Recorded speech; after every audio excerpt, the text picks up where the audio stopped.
Merci Aïssa de nous avoir brossé une synthèse du panorama en Algérie. Bon, on aura après la séance de questions, je pense qu'il y aura des questions assez précises sur le travail sur le terrain et sur les situations.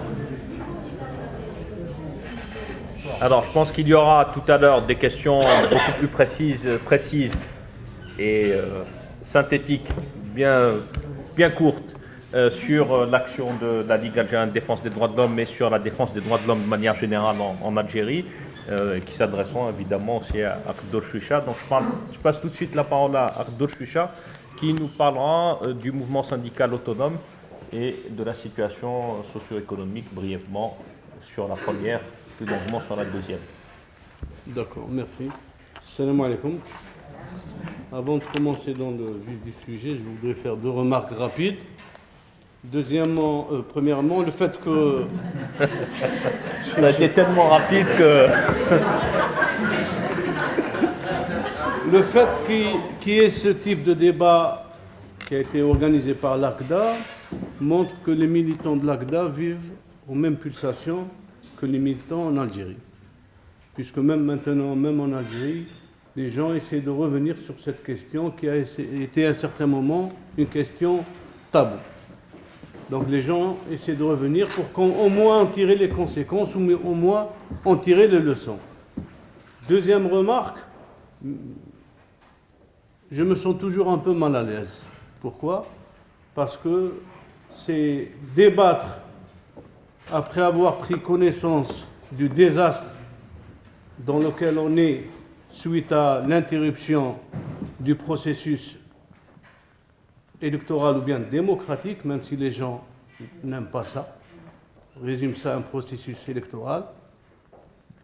Pourquoi ? Parce que quand on parle de ça, on nous ressort l'éventualité d'un désastre encore plus grand. Alors qu'on parle, on dit, venez toucher où est-ce qu'on en est, on nous dit oui, mais peut-être que ça aurait donné autre chose. Je me sens toujours un peu gêné à débattre de cette question-là, mais il faut débattre. Les amis de l'ACDA m'ont demandé de parler du lien entre situation économique et mouvement syndical, activité syndicale. Et je suis obligé de faire un rapide historique, je ne vais pas trop tarder. C'est-à-dire, on a besoin de clés ou bien on a besoin de fils conducteurs.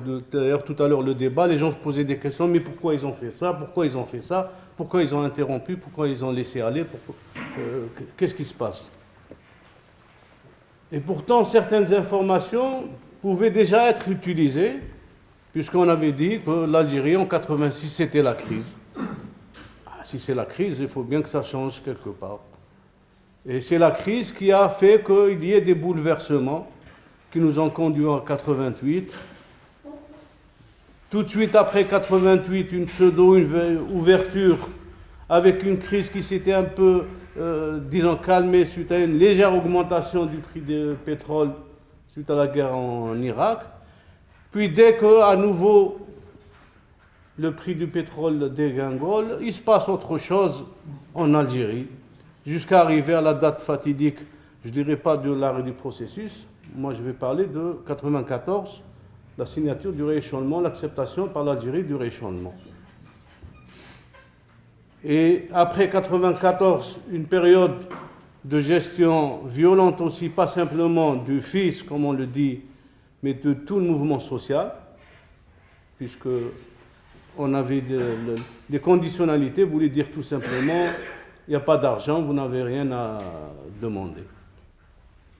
Cette période-là, pour ceux qui s'en souviennent, ou bien qui ont été, je pense que beaucoup étaient là-bas, ça a été vraiment un changement au niveau de l'activité syndicale, puisqu'avant c'était simplement l'UGTA, le seul syndicat unique. Donc après 1989, où le pluralisme syndical a été permis, il y a eu une effervescence syndicale, mais ce que les gens oublient aussi de noter, c'est que cette effervescence syndicale n'a touché qu'une partie de la classe moyenne. Je rappelle à ceux qui ont peut-être oublié, c'était les enseignants supérieurs, c'était les pilotes SPLA, c'était les contrôleurs aériens, c'était les médecins hospitalo-universitaires. Donc quand on se met à chercher, est-ce qu'il y avait des gens de catégorie beaucoup plus basse, on ne va pas en trouver beaucoup. Et je pense que c'est lié au fait que la classe moyenne a vécu très mal le déclassement économique, qu'elle a réagi violemment, mais aussi que le pouvoir ne voulait pas s'aliéner une partie de la classe moyenne dans son entreprise, donc il ne voulait pas y toucher beaucoup. Parce qu'une partie de la classe moyenne, je préfère ça à dire que dire société civile, une partie de la classe moyenne a soutenu l'arrêt du processus. Je me rappelle, j'étais à Alger lorsqu'il y a eu la manifestation appelée par Aït Ahmed, qui était pour la poursuite du processus, mais quand on regarde ceux qui étaient présents, en fait, même ceux qui ne voulaient plus du processus étaient présents. Et quand on regarde la foule qui commençait à parler, à marcher, je pense que c'était une indication assez intéressante sur la composante qui était pour l'arrêt du processus électoral. Donc, une partie de la classe moyenne a réagi violemment syndicalement parce qu'elle sentait qu'elle était déclassée économiquement. Et le pouvoir, parce qu'il ne voulait pas s'aliéner toute la société, parce qu'il avait décidé de changer, de dire on était dans une économie planifiée, je mets planifiée entre parenthèses pour dire est-ce que c'était vraiment planifié, à une économie de marché. Ce basculement, beaucoup ne veulent pas en parler, mais ça a été une tragédie pour des millions de personnes. Ça a été un cataclysme pour des millions de personnes. Donc nous, on parle de ça en tant que, on dit des fermetures d'entreprises, des licenciements, des compressions, des départs volontaires, mais dans la vie de tous les jours, c'est des tragédies. Et pour faire accepter cette tragédie, il fallait une tragédie encore plus importante. Quand on a peur pour sa vie, on ne se pose pas la question de son salaire. Donc, pour moi, il y a une imbrication totale. On ne peut pas parler que sur la question du politique, du religieux, de la laïcité, comme si on se pose des questions, pourquoi ça, pourquoi ça, pourquoi ça. Mais je pense qu'il y a certains paramètres économiques, c'est ce changement radical qui s'est fait, cette ouverture, et qui s'est fait dans tous les pays de manière violente. Je ne sais pas s'il y a un pays où il y a eu ce changement brusque de manière pacifique. Parce que notre histoire aussi est différente. Notre histoire, nous venons, après 132 ans de colonisation, la guerre de libération, il y avait encore le sentiment d'égalitarisme ou bien d'égalité qui existait. Pendant cette période-là, pendant la période de conditionnalité, il y a des copains qui sont ici, qui étaient avec moi à l'époque, c'était le refus total de négociation. Et vous n'avez pas négocié. Un ministre nous avait même dit le FMI ne veut pas. On lui avait demandé de nous donner l'adresse du FMI pour qu'on aille discuter avec lui.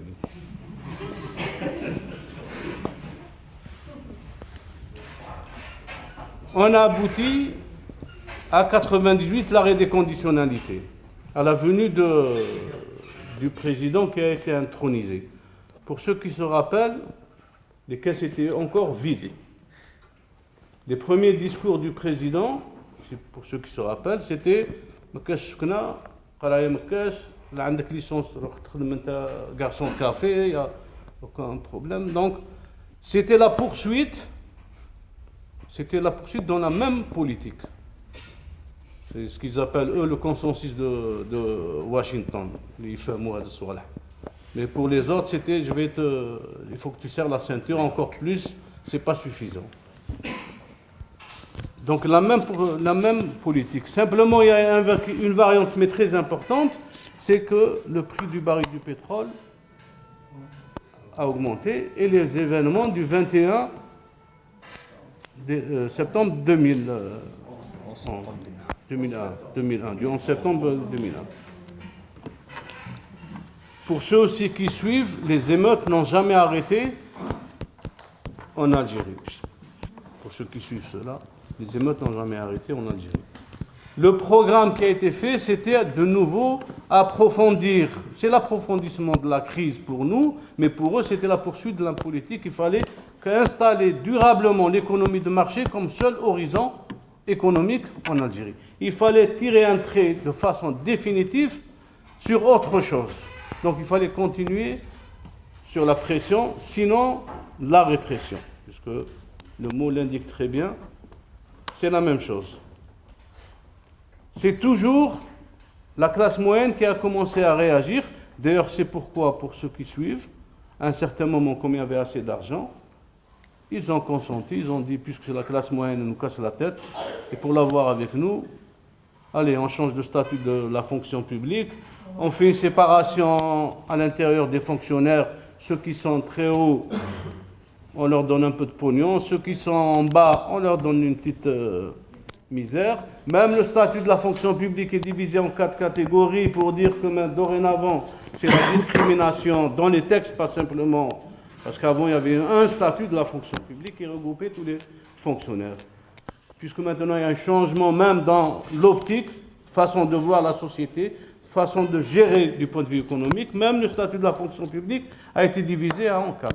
Sans parler du fait que, pour la première fois, il y a la contractualisation. C'est-à-dire que ce n'est pas tout le monde qui est au sein de la fonction publique qui est fonctionnaire. Il y a beaucoup maintenant qui vont être considérés comme de simples contractuels. Donc, il y a un approfondissement toujours de la même politique économique. Et le pouvoir a pensé avoir acheté un peu le calme, ou bien avoir réussi, il faut le dire carrément, à corrompre une partie de la classe moyenne. Parce qu'on a beau essayer de se cacher derrière les mots, c'est une corruption. Et je dis c'est une corruption, pourquoi? Je suis bien payé pour le savoir, d'autres. Oui, on est bien payé pour le savoir. C'est-à-dire, je t'augmente ton salaire, mais ce que tu fais dans ton travail, j'en ai rien à foutre. Et je pense que la dérive au sein de l'université algérienne, ou bien au sein des hôpitaux, ou bien, est symptomatique de cette corruption. Je t'ai augmenté ton salaire de façon conséquente, mais paradoxalement, ce qui se passe au sein de ton établissement ne m'intéresse pas. Je vous donne une anecdote. Hier, le ministre de la Santé était à Oran pour discuter avec les chefs de service. Alors que tout le monde sait que la question des médicaments pose un très grand problème en Algérie, surtout celle des cancéreux, eh bien, ils ont passé, je crois, 2 heures avec lui à parler de leurs indemnités.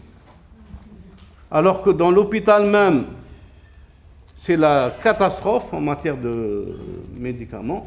Eux, ils ont parlé pendant 2 heures de nos indemnités et rétroactifs depuis combien de temps. Nanana. Il y avait 2 personnes une seule personne en fait qui a osé dire, moi je ne suis pas venu parler d'indemnité, j'ai plusieurs centaines de malades, je ne trouve aucun médicament, ça va très mal. Mais je pense que depuis l'année 2011, ce qui s'est passé dans les pays aux alentours, mais depuis aussi la création de la coordination, bien que certains pensent qu'elle n'a joué aucun rôle, je pense qu'il y a un plus qui s'est ajouté. Ce plus qui s'est ajouté, pour ceux qui suivent un peu, c'est que les gens maintenant sortent plus facilement dans la rue, occupent l'espace public plus facilement. Qu'il n'y a pas simplement des émeutes au sens où on a toujours vécu des gens parce que le match, l'équipe locale a perdu le match. Maintenant, les gens sortent avec des revendications claires. Et notamment les travailleurs précaires qui sortent, les jeunes à qui qu'on a mis dans le traitement social du chômage, à qui on donne des misères, les contractuels qu'on utilise et qu'on veut jeter comme des serviettes, tout ce monde-là est en train de bouger. Même à l'intérieur de grandes entreprises qui auraient osé l'imaginer, comme Sonatrach, le secteur même de la rente, là où il y a le pipeline, là où ils ont le virement direct pour eux, il y a des tentatives de création de syndicats autonomes. Même au sein de Sonalgaz, qui est une entreprise très importante, il y a des tentatives de création de syndicats autonomes. Dans des entreprises privées, c'est-à-dire le pouvoir a beau essayer de protéger du GTA, parce que jusqu'à présent, il n'a pas permis aux syndicats autonomes de pénétrer dans le secteur économique, c'était interdit. A beau essayer, mais on sent en ces derniers temps une ébullition. Et je pense que le défi maintenant, c'est tout simplement que ceux qui ont capitalisé une petite expérience syndicale dans notre pays fassent des jonctions avec tous ces travailleurs maintenant qui veulent se défendre, qui veulent se battre pour construire, au moins au niveau syndical, un front syndical qui va dépasser la question syndicale. Pourquoi ? Parce que même si on est dans un pays sous-développé, les réflexions autour de quel est le but du syndicat, quelles sont les préoccupations, quels sont les objectifs, sont les mêmes réflexions qui se passent au niveau de tous les autres pays. Est-ce qu'un syndicat est là simplement pour défendre ses simples adhérents, ou bien quel est le... Je pense que ce débat est en train de travailler tous les syndicats, tous les syndicalistes en Algérie. Pourquoi ? Parce que ce n'est pas par pure philosophie ou bien pure... C'est parce que tout simplement ils se rendent compte que faire du syndicalisme en Algérie, tu as besoin qu'on te respecte la liberté de réunion. Tu as besoin qu'on respecte la liberté de presse. Tu as besoin qu'on respecte la séparation du pouvoir. Donc, quand on résume tout ça, faire du syndicalisme, c'est aussi faire de la politique tout simplement. Certains essaient de s'en éloigner parce qu'ils ont peur tout simplement. Et certains ont pris sur eux de foncer. Et c'est tellement important que, je pense que tout le monde en a entendu parler, on a parlé de ce qu'on appelle le phénomène de clonage. Le pouvoir algérien, quand il sent qu'une organisation syndicale lui échappe, qu'elle est radicale, il lui crée un clone. Ce n'est pas dû simplement à la faiblesse de l'organisation syndicale. Parce que quand je dis créer, je vais vous raconter une petite anecdote. Il avait créé un clone pour le SNAPAP. Les gens étaient partis à l'hôtel où devait se créer ce clone. Les gendarmes étaient là. C'était les gendarmes qui avaient fait passer leurs soi-disant délégués, un par un, la file indienne, dans une salle. Ils sont restés 1 heure, sous protection. Et vous avez fait votre congrès, vous avez élu votre nouveau président du SNAPAP qui était député à l'époque. Donc, essayez de créer un clone à chaque organisation syndicale. Pourquoi ? Pour simplement déjà créer le désarroi au niveau des travailleurs. Parce que quand on va voir un travailleur, s'il est affilié à un syndicat, puis il entend parler, il y a le syndicat SNAPAP 1, mais il y a le syndicat SNAPAP 2. Il y a le syndicat SATEF 1, il y a le syndicat SATEF 2. Il y a le syndicat SNTE 1, il y a le syndicat SNTE 2. Donc ce n'est pas quelque chose qui est venu comme ça par hasard. Quand on voit que c'est élargi à toutes les organisations syndicales, comme ça avait été élargi à un certain moment aux partis politiques. Donc, comme le pouvoir sent que ça peut être un espace de mobilisation et de changement social, de transformation sociale, je pense qu'il a décidé de mettre tout le poids là-dessus. Et jusqu'à présent, c'est vrai, dans ce qu'ils appellent, eux, leur réforme, mais là aussi c'est notre point faible, comment ose-t-on, nous, utiliser le même mot que le pouvoir quand il dit des réformes. Alors que nous, quand on lit les textes, on dit que c'est la régression totale. Puis quand on parle, on va dire la réforme, les lois de la réforme. Je pense que nous aussi, on est coupable d'utiliser les mêmes termes que ce pouvoir. Vous avez constaté que pour les associations, il y a une nouvelle loi, pour les partis, pour les femmes, pour soi-disant la représentativité et la parité pour les femmes, pour les élections. Mais pour les syndicats, il y a depuis plusieurs années le Code du travail qui est préparé. Ils attendent juste le moment propice pour le sortir. Et le sortir, pourquoi la loi sur les associations, en fait, c'est pas nouveau. Zerhouni, quand il était ministre de l'Intérieur, tout ce qui existe actuellement dans la nouvelle loi, il le faisait déjà appliquer au niveau des wilayas. C'est venu pour conforter une pratique déjà de plusieurs années. Donc ça, c'est un vieux projet, ça date de très longtemps, et ils sont en train de l'appliquer tout simplement. Reste maintenant la question des organisations syndicales, et je pense que le travail a été fait. Il a été fait malheureusement par qui ? En partie par l'ancien président du syndicat des magistrats, qui est devenu ministre du Travail. D'où la puissance de ce pouvoir à corrompre, à coopter pas mal de personnes. Mais je pense, personne ne peut prédire l'avenir, mais je pense qu'il y a beaucoup à faire dans ce domaine-là, qu'il y a lieu de construire, et les éléments de base sont là, et comme avait dit mon ami de la Ligue, même au niveau des luttes, même pour les droits, en dehors du syndicalisme, il y a pas mal d'effervescence. Maintenant, ça va dépendre aussi des organisations de dépasser des questions de leadership qui nous ont fait tellement de mal, des questions d'ego. Vous ne pouvez pas, ou bien vous le savez, ce que peut faire de mal une question d'ego, tout simplement. Et je pense que c'est de la responsabilité de toutes les organisations de dépasser ces questions-là pour construire avec la population, parce que ça ne sert à rien de se cacher.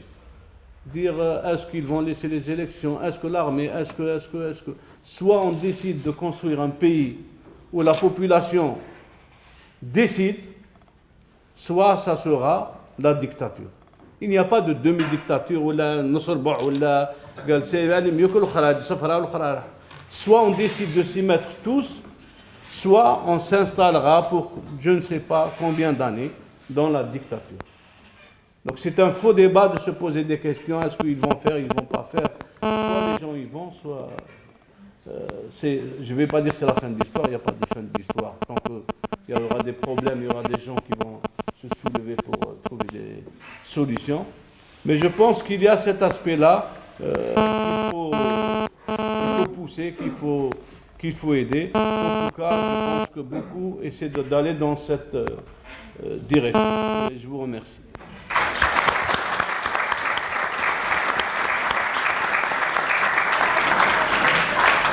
Merci Kdor pour cette intervention qui finit sur une note, pas d'optimisme, mais vraiment une note de bon sens. Donc, question suivante, monsieur. Oui. Moi, je voulais poser la question à monsieur l'avocat. Aïssa Rahmoun. Rahmoun. Je voudrais savoir, vous pouvez trouver ma question naïve, qu'est-ce que vous attendez, c'est-à-dire avec votre mouvement, à travers votre mouvement, qu'est-ce que vous attendez sans élite politique? S'il vous plaît, après.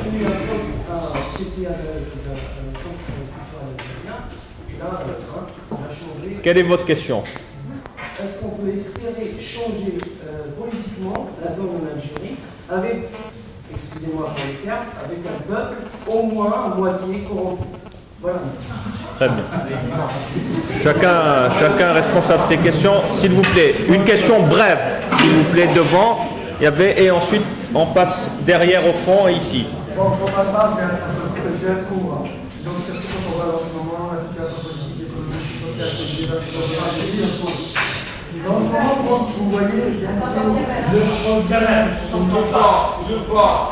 Adresse-toi un mot. Mets-toi là-bas. Qu'est-ce qu'il a fait? Vous avez fait effectivement un aperçu par désastreuse. Vous avez dit que l'action sociale, c'est de la politique. Quand on voit en ce moment le peuple, il a été réduit, bien sûr, ça a été voulu. Le peuple algérien, il a été réduit uniquement pour, quand il sort dans la rue, c'est uniquement pour des contestations sociales et pas pour demander plus de droits civils et surtout les libertés, on peut dire, individuelles. Donc voilà, c'est dans la question. Merci. On va de 40 heures. Devant, non? Question, il y avait une question, oui. Bonsoir, je remercie d'abord les organisateurs. Moi, je vais essayer de faire bien que. C'est difficile. On science que les théoriciens de la révolution disent qu'il y a deux aspects fondamentaux pour une révolution. Il y a des aspects objectifs.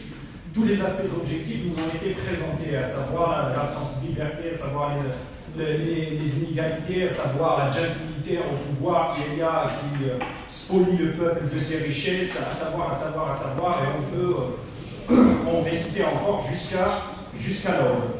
Il manque juste l'élément subjectif. Et l'élément subjectif, on a bien vu en Tunisie, un jeune Simone, et le pays s'embrase. Que faites-vous? Que ferons-nous?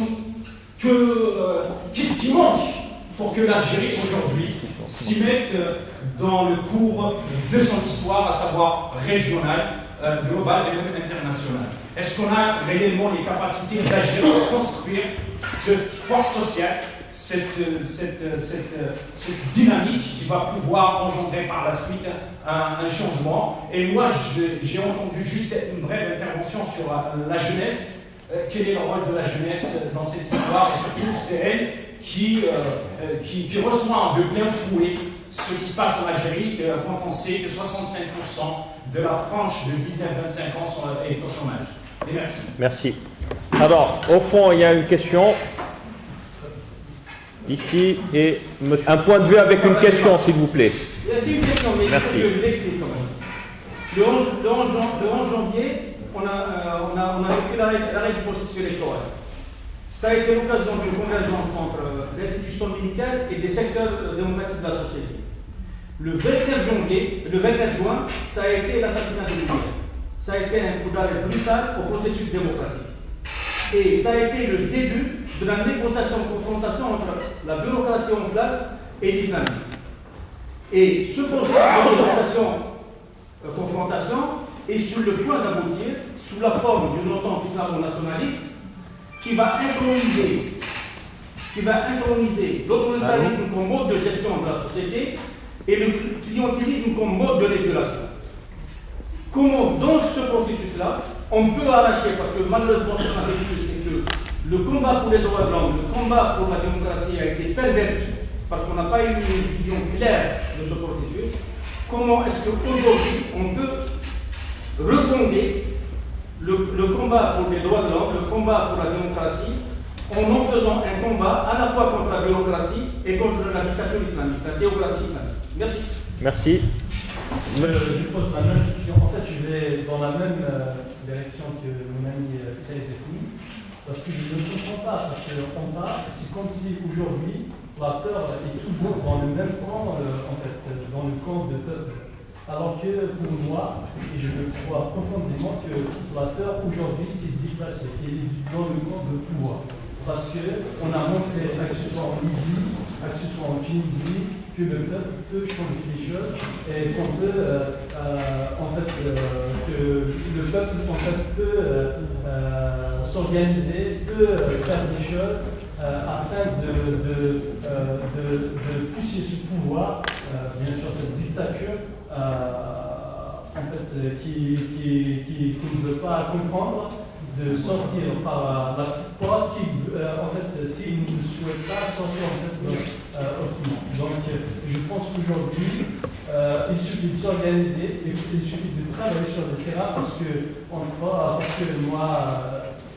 ça fait des années, on entend des discours, il y a beaucoup de théories, comme disait mon ami, mais un travail conséquent sur le terrain, on l'a pas vu. Après, il y a des gens qui nous viennent juste au moment où il y a des changements, en fait, au moment des changements pour jouer l'opposition, alors que c'est eux, pendant des années, ils étaient en fait l'opposition de l'opposition. Question. Donc, ma question, en fait, c'est juste comment faire pour rassembler en fait les gens autour d'un projet, d'une dynamique, dynamique étudiante, dynamique syndicale, dynamique en fait, de la société civile, afin de changer les choses. Parce que c'est vrai que, comme vous le disiez tout à l'heure, on a réussi en fait à instaurer une autre dictature, à savoir la dictature en fait, de la corruption des gens. Parce que Merci, vous avez posé votre question, on passe aux autres s'il vous plaît. Est-ce que vous avez posé votre question? Je ne veux pas vous interrompre brutalement. Non, c'est la fin en fait, parce qu'on a réussi à convaincre les gens, donc en quelque sorte, on a instauré une autre sorte de dictature en fait, c'est la dictature par la corruption. Merci, merci. Avant-dernière question.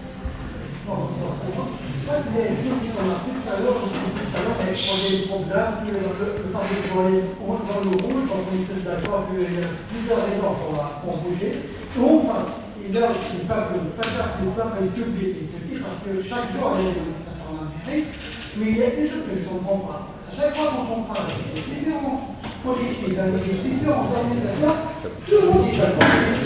Il faut qu'on travaille tous ensemble pour créer un rapport de force. Mais sur le terrain, si les institutions, ça ne sert pas, quand les institutions, il n'y a jamais une action unitaire. Ce que je ne comprends pas, qu'est-ce qu'il doit derrière nous? L'utilisation du terrain. Merci. Dernière question, et c'est vraiment la dernière. Salam alaikum, c'est une question. Je démarre par l'intervention de notre ami Ligue. Il a parlé du SMIC démocratique.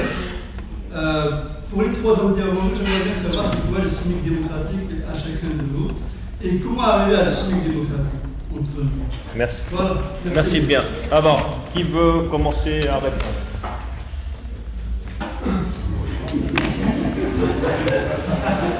Vous bousculez pas, hein? Alors, tu veux finir, c'est ça? Non. Pour le poids du passé, je pense que c'est la même chose qu'ici, c'est-à-dire on est obligé de travailler ensemble avec nous, entre nous. Nous, au sein de la CNCD d'Oran, nous nous sommes retrouvés alors qu'il y a à l'époque, nous étions dirigés vers des options diamétralement opposées. Mais il se fait qu'on s'est retrouvés et je pense que c'est avec les actions qu'on essaie de rebâtir une confiance d'abord. C'est d'abord la confiance entre nous qui est primordiale. Mais je pense que la nature du désastre, l'étendue du désastre fait que certains, et ça maintenant ils le disent, se posent la question, est-ce que j'ai bien fait de soutenir l'armée? Ça ne veut pas dire que on ne va pas accuser les gens, Galardier, tu as soutenu, tu es un fasciste, toi aussi. Je pense qu'il faut accepter aussi que pour les autres, que ceux qui ont soutenu pensaient que c'était la seule issue pour ce pays. Mais le débat est en train de se faire et on essaie de recoller les morceaux. De toute façon, il n'y a pas d'autre solution. C'est une obligation, tout simplement. Pour terminer, je conteste la moitié du peuple et ça, la morale religieuse ne ferait pas mieux.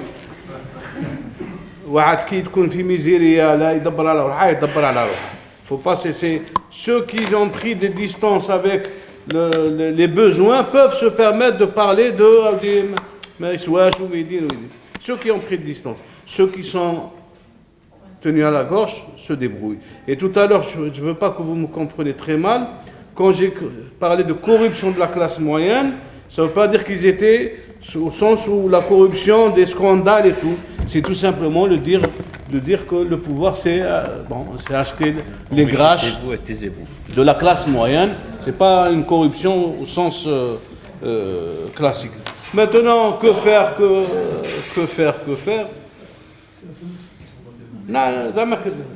on n'apprend pas. On n'apprend vraiment pas. En Tunisie, est-ce qu'on disait que c'était possible? Même les militants tunisiens disaient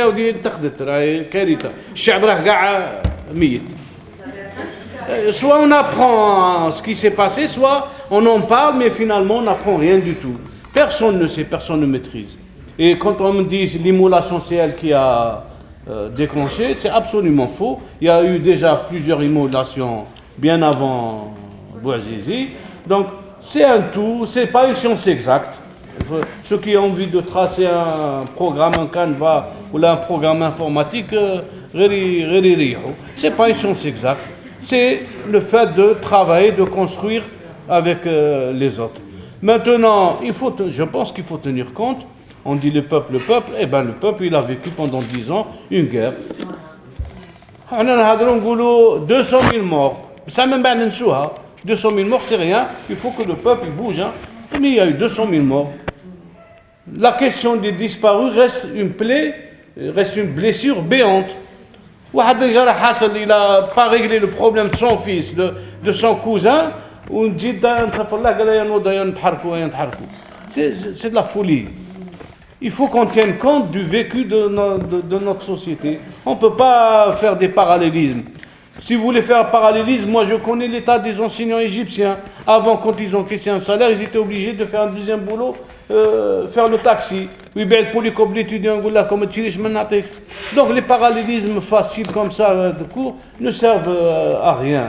C'est l'investissement, je pense, qui peut construire, c'est la capitalisation. Mais dire pourquoi, comme si c'est pas normal, elle dit c'est pas normal. On se pose des fausses questions. Chaque fois qu'il y a des problèmes, les gens vont essayer de résoudre ces problèmes. La construction va se faire, personne ne sait comment de façon détaillée, sinon s'il y a quelqu'un,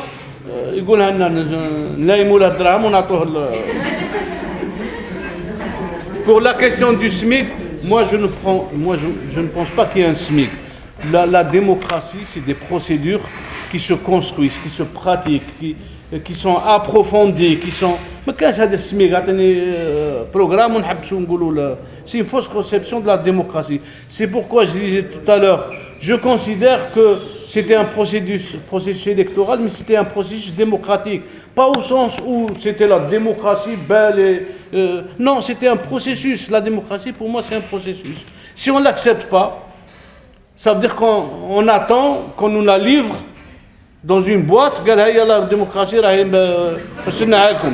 c'est absolument faux. Il faut accepter qu'on démarre, qu'on se batte et qu'on construise et qu'on approfondisse. Même, je pense, si on regarde une histoire comme celle des États-Unis, quand Bush a décidé de revenir avec des lois et de revenir sur les libertés, même aux États-Unis, ça veut dire que la démocratie, c'est pas un paquet qui est là, qui est stable. C'est d'abord des luttes, c'est d'abord tout un cheminement qui se fait. Merci. Merci.